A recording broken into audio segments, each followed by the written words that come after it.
والفقهاء يقولون هذا اليوم يوم الجمعة الصلاة فيه على سيدنا رسول الله صلى الله عليه وسلم أفضل من تلاوة القرآن. في هذا اليوم يوم الجمعة الصلاة على سيدنا رسول الله عليه وسلم أفضل من تلاوة القرآن إلا سورة الكهف، لأنه ورد السنة بقراءتها، فيقرأ سورة الكهف وباقي الوقت كله يملأه بالصلاة على سيدنا رسول الله عليه الصلاة والسلام. Bahkan kebanyakan ulama-ulama fikih berpendapat bahwasanya di hari Jumat ini lebih afdol memperbanyak sholawat daripada membaca Al-Quran, kecuali membaca surat Kahfi, karena ada surat Kahfi, ada hadisnya dari Nabi Muhammad SAW langsung. Maka hendaknya bagi kita di hari Jumat ini untuk membaca surat Al-Kahfi, kemudian sisanya perbanyak sholawat kepada Nabi Muhammad SAW. وربنا سبحانه وتعالى أكرمنا بهذا الخير العظيم. الصلاة على سيدنا رسول الله عليه السلام هي خير عظيم للمؤمن. فربنا سبحانه وتعالى يصلي 10 مرات على من صلى، ذكر مرة واحدة، من صلى عليه مرة صلى الله عليه بها 10. Dan Allah Subhanahu wa taala memberi kelebihan kepada umatnya Rasulullah sallallahu alaihi wasallam ini, yang mana kelebihan yang sangat agung sekali, kelebihan yang sangat besar sekali. Apa? Allah Subhanahu wa taala membalas kepada kita ketika kita selawat sekali kepada Rasulullah sallallahu alaihi wasallam, maka Allah Subhanahu wa taala membalas 10 kali lipat kepada kita. Cuma yang hanya selawat sekali, tapi Allah membalasnya 10 kali. وأحب في هذا المجلس أن أقرأ بعض الأحاديث من كتاب الأدب المفرد للإمام البخاري رضي الله عنه وأرضاه.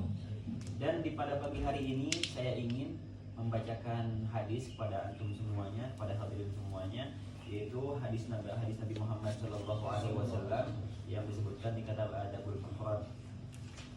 يروي الإمام البخاري رضي الله عنه عن سيدنا رسول الله صلى الله عليه وسلم أنه قال: الساعي على الأرملة والمساكين كالمجاهدين في سبيل الله وكالذي يصوم النهار ويقوم الليل. الساعي على الأرملة والمساكين، الذي ينفق يتصدق على الأرملة التي مات زوجها، وعلى المساكين الفقراء الضعفاء، هذا ما ثوابه؟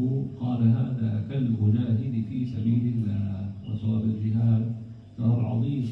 قال: وكالذي يداوم على الصوم والقيام، يعني هناك من يصوم النهار ويقوم الليل ولا ينقطع، هذا الذي ينفق على الأرملة والمساكين ثوابه كهؤلاء، كالمجاهد وكالذي يصوم ولا يفطر ويقوم ولا ينام.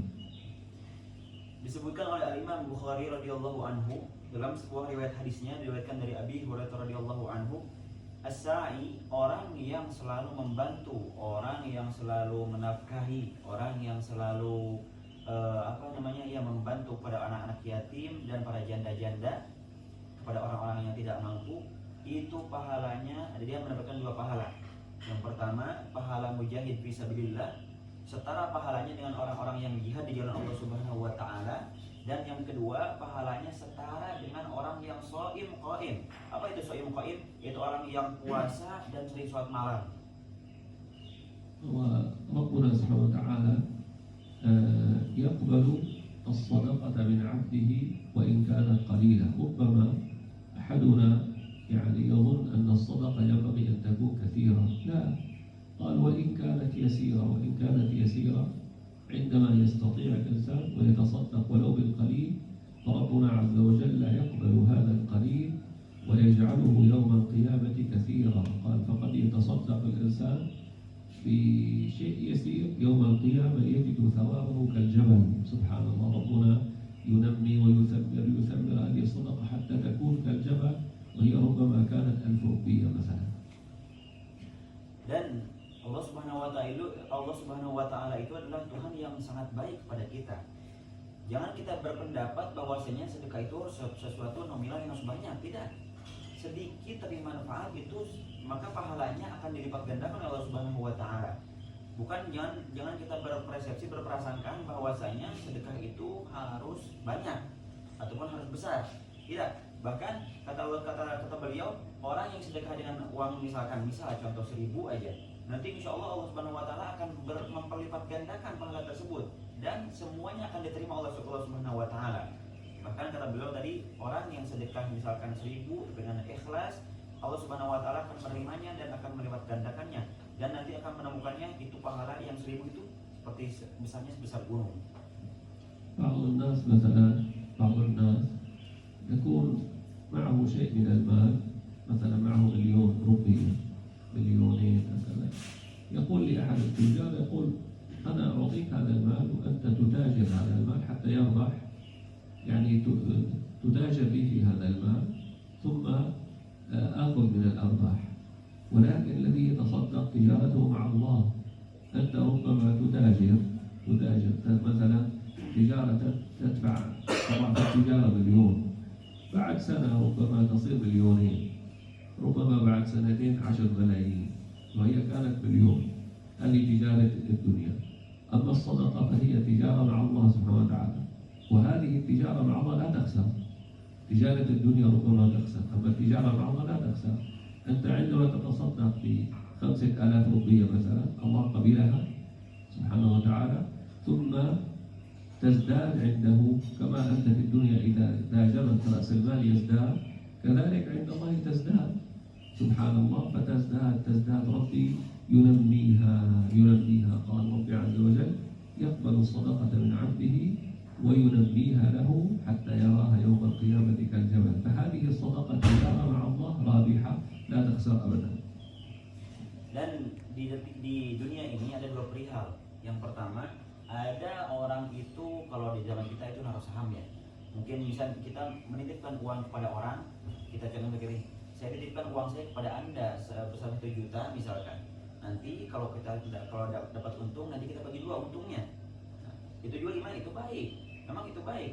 Tapi itu adalah tijarah ataupun muamalah dengan manusia. Terkadang kita mendapatkan untung, terkadang kita mendapatkan rugi. Beda halnya dengan tijarah sama Allah Subhanahu Wa Taala. Beda halnya kalau kita muamalah dengan Allah Subhanahu Wa Taala. Beda halnya yang dinamakan sedekah tadi. Contohnya kita punya uang 1 juta, kita sedekahkan buat lillahi ta'ala, kita tidak akan mendapatkan kerugian sama sekali. Bahkan Allah Subhanahu Wa Taala akan terus mengembangkan hasilnya sampai kita akan menemukannya nanti di hari kiamat.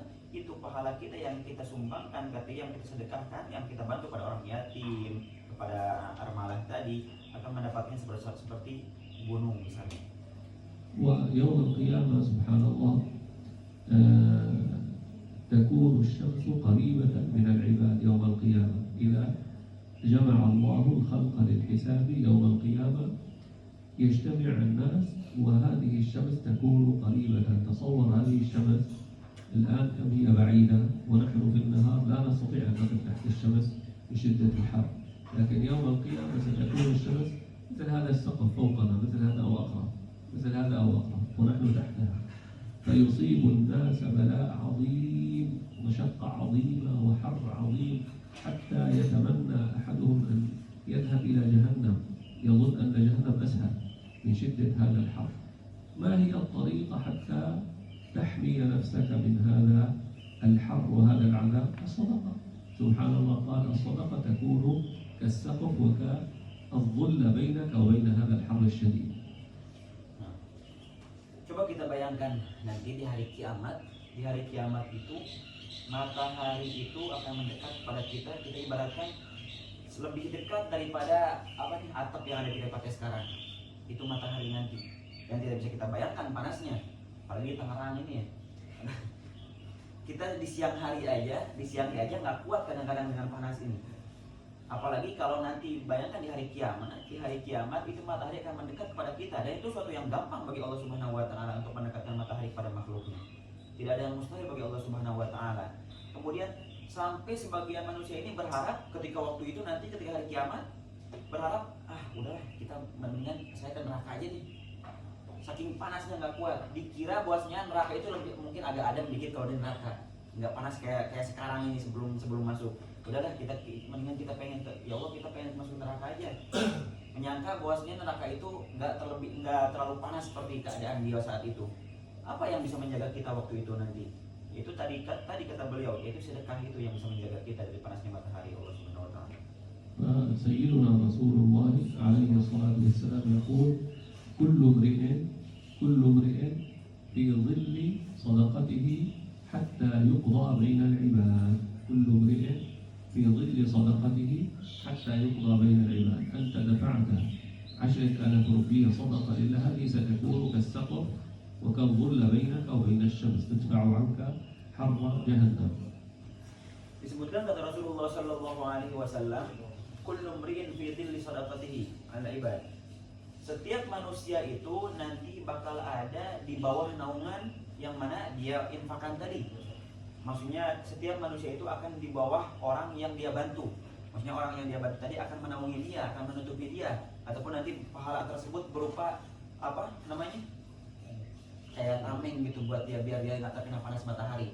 Contohnya Anda punya uang 10.000 rupiah aja, Anda sedekahkan pada orang lain, nanti insya Allah itu akan menjadi naungan buat antum semuanya. Subhanallah. Wa at-ta'awun wal qalil yahsul minhu al-kathir. Yani مثلا في كل قرية في كل مكان يوجد أناس فقراء، فلو مثلا حصل هناك في قرية في حي تعاون فيما بينهم، يبحثون عن الناس الفقراء في هذه القرية، يبحثون عن الفقراء في هذه القرية، يفتشون عن أحوالهم، ثم يتفق أهل القرية على أن يتعاونوا. مثلا يتفقون كل واحد في الأسبوع يدفع 100,000 10,000 5 بحسب ما يستطيع، ثم يجمع هذا المال ثم يوزع على هؤلاء الفقراء. لا يبقى في القرية فقير، القرية لا يبقى فيها فقير لو تعاون الناس فيما بينهم على هذه المسألة. فالقليل والقليل ربي يجعل منه كثيرا ويجعل فيه بركة. Coba kita bayangkan seandainya kalau misalkan di satu daerah itu, di satu kampung itu, orang itu sifat sosialisasinya itu tinggi, saling membantu itu tinggi. Coba kita bayangkan, dalam satu kelompok ini kita kumpulkan dalam siap misalkan per bulan ada 10.000, 20.000, 1.000 kita kumpulkan di satu daerah tersebut, kemudian kita infakkan kepada orang yang membutuhkan, orang miskin, maka tidak ada yang namanya istilah orang-orang miskin di dunia ini. Dan itu akan jadi sedekah pahala bagi Allah bagi kita semuanya dari Allah Subhanahu wa taala. ويروي الإمام البخاري عن السيدة عائشة أم المؤمنين رضي الله عنها أنها قالت جاءتني امرأة معها ابنتان لها. السيدة عائشة رضي الله عنها تقول جاءتني امرأة معها ابنتان لها، امرأة فقيرة ذهبت إلى السيدة عائشة قال ومعها ابنتان، فسألتني هذه المرأة التي معها ابنتان، طلبت الطعام، طلبت شيئا من السيدة عائشة رضي الله عنها، قال فلم تجد عندي إلا تمرة واحدة من بيت السيدة عائشة، ما في طعام أبدا ولا مال ولا شيء، لا طعام ولا شيء، فارغ، ما في إلا تمرة واحدة عند السيدة عائشة في بيتها. قال فأعطيتها فقسمتها بين ابنتيها. Diceritakan bahwasanya waktu di zaman Nabi Muhammad SAW ada seorang fakirah, ada orang perempuan yang miskin, yang mana perempuan tersebut membawa dua anak datang kepada Sayyidah Aisyah radhiyallahu taala anha, istrinya Nabi Muhammad SAW, istrinya Nabi. Kemudian perempuan tadi yang membawa dua anak tadi bertanya ataupun meminta kepada Sayyidah Aisyah, wahai Aisyah, apakah kamu punya sesuatu di rumah? Wahai Aisyah, apakah kamu punya sesuatu di rumah? Kata Sayyidah Aisyah, saya nggak punya apa-apa kecuali ada satu kurma. Kemudian kita bayangkan ini istrinya, kalau sekarang istrinya presiden lah, tapi beliau nggak punya apa-apa, saking itu merakyat berarti. Kata beliau, saya nggak punya apa-apa, saya cuma punya satu kurma doang. Kemudian dikeluarkan itu satu kurma, kemudian dibagi 3 oleh Sayyidah Aisyah. هذه المرأة أخذت التمرة ما أكلت منها، وإنما أطعمت منها ابنتيها، وربما هي جائعة مثل هذين البنتين، لكن أطعمت ابنتيها رحمة لهما. قال فدخل سيدنا رسول الله صلى الله عليه وسلم فقال من يلي من هذه البنات شيئا فأحسن إليهن كن له سترا من النار. من يلي يعني من يرعى وينفق على ابنتين له كن له سترا من النار. Kemudian ketika Sayyidah Aisyah radhiyallahu anha memberikan satu kurma tadi kepada perempuan tersebut, ya yang namanya ibu sayang kepada anaknya, bukan dimakan oleh ibunya, tapi dibagikan bagi dua kepada anak-anaknya kurma tersebut. Kemudian datanglah Rasulullah Shallallahu Alaihi Wasallam. Kemudian kata Rasulullah berbicara kepada para sahabat, siapa orang yang mau mengurus perempuan ini ataupun siapa orang yang mau membantu perempuan ini, maka orang tersebut akan dicegah dari api neraka. Kata Allah Subhanahu wa taala. Kata beliau kata Muhammad sallallahu alaihi wasallam. يعني بعض الناس إذا رزق البنات ربما يحزن، يقول يعني أنا عندي فقط، ربي ما أعطاني ذكور، أنا عندي بنات فقط. فهذا سبحان الله الحديث فيه بشارة عظيمة لمن رزق البنات ويكرمهن، ينفق على بناته. فأنت تنفق على بناتك المال، ولكن هاتان البنتان تكونان حجابا من النار، حجاب من النار. ربي عز وجل يدفع عنه نار جهنم ببركة بناته. فالبنات في البيت خير عظيم، والنفقة عليهن خير عظيم، وإكرامهن خير عظيم. Dan anak perempuan itu, bahwasanya itu anak perempuan itu adalah pemberian dari Allah Subhanahu wa taala yang sangat agung. Anak perempuan itu ketika kita membantu anak-anak perempuan kita, itu makanya bisa menjadi pencegah kita dari api nerakanya Allah Subhanahu wa taala. Makanya beruntunglah bagi mereka-mereka yang mempunyai anak-anak perempuan juga. لذلك يعني الإنسان إذا ربنا عز وجل رزقه بنتين أو ثلاث، رزقه بنات فليفرح، فهذا فضل عظيم من الله سبحانه وتعالى. وفي الإنفاق عليهن النجاة من نار جهنم، كن له سترا من النار، فلا يحزن يقول والله أنا أعمل وأتعب وأنفق وهؤلاء بنات أنا ماذا أستفيد منهن؟ أعوذ بالله، ينبغي أن يفرح. فهذه من نعم الله العظيمة على عبده أن يرزق البنات والنفقة عليهم وإكرامهم. Sebagian orang kan kalau misalnya diberi anak perempuan agak sedikit tersayang. Oh, pakai anak perempuan ini. Padahal anak perempuan itu adalah pemberian yang sangat luar biasa dari Allah Subhanahu wa taala. Kata Rasulullah, "Kunna lahu sitran minan nar." Saya yang akan menjaga orang-orang yang selalu memuliakan anak-anak perempuannya. Saya yang akan menjaga orang-orang dari api neraka bagi orang-orang yang selalu memuliakan anak perempuannya, kata Rasulullah sallallahu alaihi wasallam. قال وروى الإمام البخاري عن سيدنا النبي صلى الله عليه وسلم أنه قال ما أطعمت نفسك فهو صدقة. يعني رب إنسان مثلا يعمل والأجرة التي يأخذها قليلة، فهو ينفق على نفسه وعلى زوجته وأولاده، يقول أنا ما عندي مال أتصدق على الفقراء، أنا فقط أنفق على نفسي وأولادي، هذه صدقة. قال ما أطعمت نفسك الذي تنفق على نفسك هذا صدقة، هذا من الصدقات. سبحان الله. Dan sedekah ini kebanyakan dari kita kan biasanya berpendapat sedekah ini ke orang lain ya, ke orang-orang yang jauh-jauh. Bahwasanya kata beliau, kata Rasulullah Shallallahu Alaihi Wasallam, sedekah itu bahwasanya hasil kerja kita nih, hasil keringat kita, kemudian kita makan itu juga sedekah buat diri kita, ataupun hasil kerja kita, hasil keringat kita, kemudian kita sedekahkan kepada istri, anak, kepada keluarga, itu juga merupakan sedekah bagi kita semua. Subhanallah, wa hadha min rahmatillah bi'abdihi wa ni'matihi ala 'abdihi wa karamihi wa 'ata'ihi أنك تأكل وربي يثيبك. يعني أنت تشتري طعام وأنت تأكله وتأخذ ثواب على هذا، فأنت تتصدق على نفسك، هذه صدقة. سبحان الله. لماذا كانت صدقة؟ لأنك أكلت الحلال وما أكلت الحرام. بسبب أنك تأكل الحلال ربي كتب لك ما تنفق على نفسك هو من الصدقات. Subhanallah, daripada kebaikannya Allah Subhanahu wa taala, kita bayangkan kita memberi makan diri kita pribadi aja itu udah dibilang sedekah, dan sedekah pastinya mendapatkan pahala dari Allah Subhanahu wa taala. Padahal kita memberi makan untuk diri kita pribadi. Tapi ketika kita gara-gara kita mencari yang halal, apalagi di zaman ini susah mencari yang halal. Tapi gara-gara kita mencari yang halal, disitulah kita mendapatkan pahala dari Allah Subhanahu wa taala.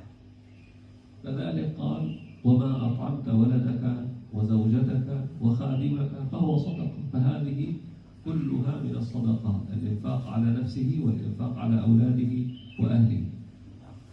Dan semuanya itu kita berinfak kepada istri kita, kita memberi makan keluarga kita, kita menafkahi anak-anak kita. Itu semuanya dihitung sedekah oleh Allah Subhanahu wa taala, dan itu semuanya mendapatkan pahala di sisi Allah Subhanahu wa taala. ولذلك إخواني الإنسان الذي يعمل في عنده مهنة عنده حرفة يعمل كما يعني ما شاء الله أكثركم يعمل، ينوي بهذا العمل التقرب إلى الله سبحانه وتعالى، لأن هذا العمل هو سعي لتحصيل المال الحلال لإنفاقه على نفسه وعلى أهله. فهذا من العبادات وهذا من الطاعات. إذا نوى به التقرب إلى الله فصار عمله طاعة. وأنت تعمل في الشركة، تعمل في هذه المهنة، هذا عملك طاعة لله سبحانه وتعالى إذا نويت به التقرب إلى الله لإعفاف نفسه ولإعفاف أهله وأولاده.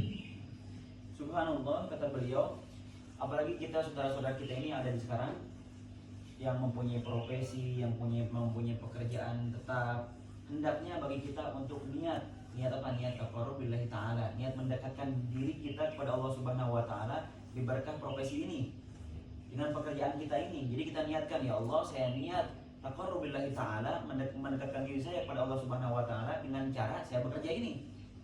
Saya mempunyai perusahaan ini. Banyak dari kita kan ada yang syarikah dan ada yang lain sebagainya yang mempunyai profesi. Dan niatkan juga untuk menjaga diri kita daripada infak. Apa infak itu menjaga diri kita daripada meminta, maksudnya kepada orang-orang. Untuk lebih menjaga diri kita, untuk menjaga muruah kita. وسبحان الله الإنسان عندما يعمل دائما يحرص على أن يكون ماله حلالا، يحرص على المال الحلال وإن كان قليلا فالقليل الحلال فيه بركة. ربنا عز وجل قال: قل لا يستوي الخبيث والطيب ولو أعجبك كثرة الخبيث ليست العبرة بالكثرة وإنما العبرة بالبركة. Dan bagi teman-teman semuanya, bagi saudara-saudara kita semuanya, hendaklah kita dalam berusaha ini, dalam berniaga ini untuk berusaha terus, usaha carikan yang halal, cari yang halal. Diusahakan diusahakan lagi untuk mencari yang halal. Sedikit kalau halal itu mendapatkan barokah dari Allah Subhanahu wa taala. Qul la yastawil khabithu wat thayyib walau a'jabaka kasratul khabith, kata Allah Subhanahu wa taala. Katakan, wahai Muhammad, jangan sampai tertipu kalian dengan harta yang banyak tapi haram. Karena yang banyak tapi haram itu tidak akan menyamai yang sedikit tapi halal. فسبحان الله هذه الآية آية عظيمة. قل لا يستوي الخبيث والطيب ولو أعجبك كثرة الخبيث. بعض الناس مثلا يكون عنده مال كثير ولكن والعياذ بالله حصله من الحرام. هذا الكثير لا يغرنك، لا بركة فيه. ربما صاحبه لم ينتفع منه، ربما ربي عز وجل أصابه بمصائب ذهب ماله، وإذا لم يذهب لا يبارك له فيه ويحاسب عنه يوم القيامة. فدائما يا أخواني الحلال هو الخير وإن كان قليلا هذا هو الخير في الحلال. Dan wahai saudara-saudaraku, kata beliau, usahakan kita harus kayak tadi mencari yang halal, kata beliau. Karena banyak emang manusia di bumi ini, orang-orang yang uangnya banyak, yang rezekinya melimpah banyak. Tapi kalau dihasilkan dari sesuatu yang haram, mereka tidak akan merasakan manfaatnya. Bahkan misalkan kadang-kadang harta tersebut tiba-tiba hilang, ataupun keluarganya kurang rukun, ataupun apakah itu. Makanya usahakan sesuatu yang halal, sedikit tapi halal, itu yang paling bermanfaat. وسيدنا رسول الله عليه الصلاة والسلام سأله عن أحد الصحابة فبين له أنواع من الصدقات. ذكر له من أنواع الصدقات قال: فتعين صانعا، يعني تعين غيرك. وجدت إنسان بحاجة إلى مساعدة فساعدته في أمر ما. واحد كبير السن يحمل الأمتعة، أشياء ثقيلة يذهب بها إلى بيته، أنت تحمل له هذا تحمل له هذه الأبدعة إلى بيته. قال سبحان الله تعين صانعا، هذه من الصدقات، مساعدة الناس ولو بالجهد بالعمل، قال هذه من الصدقات. سبحان الله. Dan Rasulullah Shallallahu Alaihi Wasallam pernah ditanya tentang macam-macam sedekah. Kata Rasulullah Shallallahu Alaihi Wasallam, tu'inu shani'an, aja itu bukan termasuk sedekah. Membantu orang yang nggak mampu itu sedekah. Contohnya kayak gini, kata beliau, ada bapak-bapak nih bawa barang gede pak, bawa barang gede banyak, misalkan berat, dia nggak mampu buat ngangkatnya, kita angkatin dari tempat tersebut menuju ke rumahnya, itu juga sedekah. هذا الصحابي الكريم يقول أفرأيت إن ضعفت، يعني ما استطعت أن أساعد أحد، قال تدع الناس من الشر، يعني لا تؤذي أحدا، إذا كنت لا تستطيع أن تعين الناس فلا تؤذيهم، قال تدع الناس من الشر فإنها صدقة. هذا أدنى أنواع الصدقات ألا تؤذي أحدا، قال فإنها صدقة تصدق بها على نفسك ألا تؤذي أحدا، إذا كان لا تنفع الناس لا تضرهم، فهذا عدم الإيذاء هو صدقة من الصدقات. Yang bertanya kepada Rasulullah Shallallahu Alaihi Wasallam, inilah orang tua. Jadi kata beliau, ya Rasulullah, apakah engkau tidak melihat bahwasanya aku ini udah tua? Mana bisa aku mengangkat barang-barang orang berat seperti itu? Itu pekerjaannya anak-anak muda. Kata Rasulullah Shallallahu Alaihi Wasallam, udah kalau kamu tidak kuat, jangan menyakiti hati orang lain aja itu udah sedekah. Jangan menyakiti hati orang lain, yang mengganggu orang lain, itu ya udah sedekah buat diri kamu. Maka itu paling rendah derajatnya sedekah itu adalah apa? Jangan menyakiti hati orang lain, termasuk sedekah juga. ويروي سيدنا أبو هريرة رضي الله عنه عن سيدنا النبي صلى الله عليه وسلم أنه قال مر رجل بشوك في الطريق، كان يمر الطريق وجد شوك يعني مثل الأوساخ التي تؤذي الناس، فقال هذا الرجل الذي مر في الطريق لأميطن هذا الشوك، أنا سأؤخر أنظف الطريق من هذا الشوك لا يضر رجلا مسلما. قال فغفر له، ربنا عز وجل غفر له ذنوبه فقط بإزالة هذا الأذى من الطريق.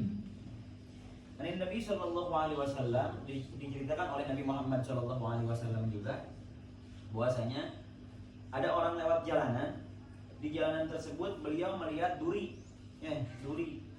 Kata beliau, ataupun kalau kayak kata kotoran ataupun sampah apalah itu, ada duri, ada yang mengganggu di jalan raya, misalkan jalan umum, kita angkat kotoran tersebut, kemudian kita masukkan ke tong sampah ataupun kita bersihkan jalan tersebut dengan niatan supaya orang lain tidak terganggu, dengan niatan orang lain supaya tidak menginjak duri tersebut.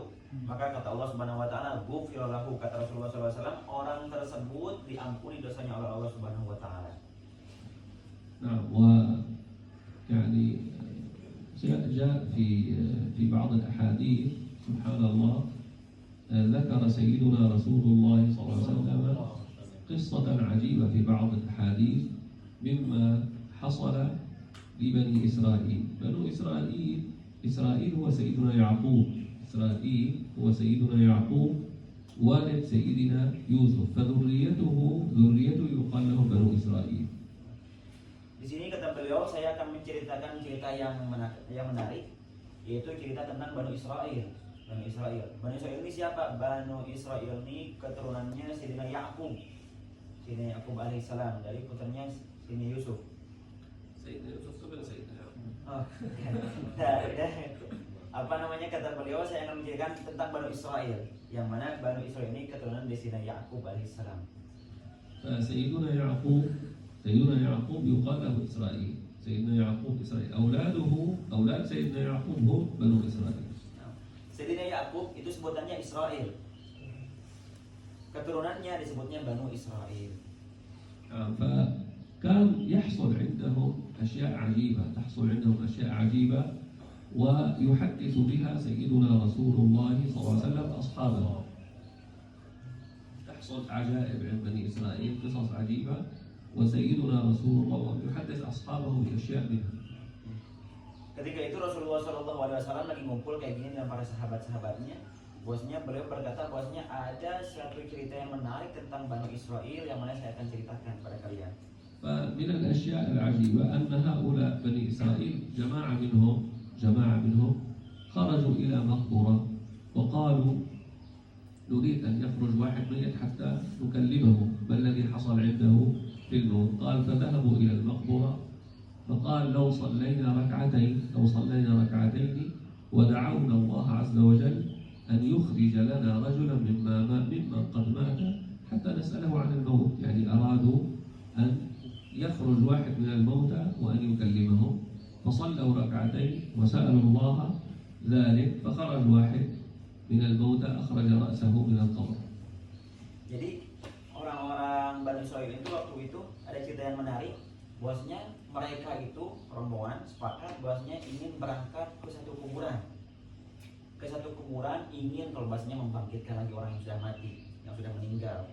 Jadi orang-orang tersebut berangkatlah ke kuburan tersebut, ke suatu daerah ke pemakaman. Ketika berangkat ke pemakaman, kemudian mereka sholat berjamaah bareng, sholat berjamaah 2 rakaat, kemudian meminta kepada Allah Subhanahu wa taala untuk membangkitkan kembali orang yang sudah meninggal ini. Kemudian setelah mereka selesai sholat, selesai berdoa, timbullah orang itu keluar kepalanya. فتح القبر وخرج هذا الميت أخرج رأسه من القبر. قال وهو حتى يعني وصفه قال سبحان الله لونه هكذا في سمرة أسمر، يعني لون وجهه أسمر. خرج ونظروا إلى وجهه وجدوا أثر السجود في جبهته، وجدوا في جبهته أثر السجود. Kemudian mayit tadi keluar dari kuburan. Yang orang Isbani Israil tadi pengen bertanya pada mayat tersebut apa yang mereka lakukan di dalam kuburan. Kemudian ketika orang tersebut keluar, di jidatnya ini ada asar sujud, bukan yang hitam, bukan ya, tapi asar sujud itu bukan maksudnya yang hitam, bukan, tapi asar sujud ada bekas sujud itu maknawi, maksudnya manusia itu tidak bisa terlihat tapi ada bekasnya gitu. فقال هذا الميت لما رجع ونظر إليهم عاد إلى الدنيا، هذا الميت نظر إليهم قال يا هؤلاء ما أردتم مني لماذا يعني أنا أخرجتموني من القبر. Kemudian mayit tadi ngomong, ngapain kalian datang rame-rame ke sini, mengganggu saya aja, lagi enak mungkin lagi tiduran atau lagi kenapa. Kemudian mayit tersebut keluar dari kuburan tersebut, kata mayat tersebut, ada apa kalian manggil saya untuk keluar dari kubur? فقال لهم أنا مت من 100 سنة. قال لهؤلاء أنا ميت من 100 سنة. قال فما سكنت عني حرارة الموت حتى الآن. يعني 100 سنة وهو يشعر بتعب الموت. قال حتى الآن بعد 100 سنة استراحت، الآن تخرجوني مرة أخرى. قال أنا بعد مرت علي 100 سنة حتى الآن استراحت من تعب الموت. قال فادعوا الله لي أن يعيدني كما كنت، أريد أن أعود كما كنت، لماذا أخرجتموني؟ Kata orang kuburan tadi, saya itu sudah meninggal 100 tahun yang lalu. Dan 100 tahun yang lalu itu bekas panasnya saya meninggal itu masih ada, ataupun bekas capeknya sakaratul maut itu masih ada dalam 100 tahun tersebut. Sekarang kalian hidupkan saya lagi katanya. Seakan-akan nanti saya bakal merasakan sakaratul maut lagi. Mintakanlah kepada Allah Subhanahu wa taala katanya supaya saya meninggal seperti biasa dan tidak merasakan yang namanya panasnya ataupun sakaratul maut tadi. ويعني سبحان الله الإنسان في القبر يحتاج إلى من يؤنسه ويخفف عنه هذه يعني الحياة في القبر. الإنسان يعيش وحده في القبر. طيب ما الذي يريحه في القبر؟ ما الذي يؤنسه في القبر؟ قال هناك أعمال صالحة ولكن أهمها أمران أو عدد من الأمور يعني مهمة مما يريح الإنسان في قبره. Subhanallah, bahwasanya perlu kita ketahui orang-orang di dalam kuburan sana itu mereka semuanya sendirian, nggak ada yang membantu. Kita pun semuanya akan menjadi ahli kubur ya. Kita sudah tahu bahwasanya kalau di kuburan itu namanya sendirian, tidak ada orang-orang yang membantu kita kecuali amal soleh. Dan ada 2 perkara di antara amal soleh yang paling baik. ذكر لي أحد السادة الحبايب في جاكرتا عنده مجالس، فذكر لي قصة عجيبة